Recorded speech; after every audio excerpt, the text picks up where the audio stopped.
নমস্কাৰ, মই এটি স্বৰচিত কবিতা আবৃত্তি কৰিব লৈছোঁ। কবিতাটোৰ শিৰোনামা দুৰ্গা পূজা। শৰৎ আৰু বসন্তই জাননী দিয়ে শাৰদীয় পূজা আহিল বুলি। আহিন মাহৰ শুক্ল ষষ্ঠী তিথি স্থাপন কৰিব মা দুৰ্গা দেৱী। শক্তিৰ অধিষ্ঠাত্ৰী দুৰ্গা মাতৃ ভক্তৰ দ্বাৰা পূজিত। বংগদেশত জাতীয় উৎসৱ ৰূপে পৰিগণিত।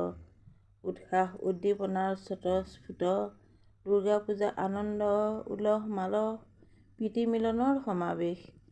জীৱনৰ ব্যথা বেদনা সুখ দুখ কৰে পৰিহাৰ। কলুৰ কালিমা সংকীৰ্ণতা আঁতৰাই দুৰ্গা দশভুজা। দশহস্তে দশপাত শানিত অস্ত্ৰ সিংহৰ পিঠিত আৰোহণ। বীৰ মহিষাসুৰক কৰিব নিধন।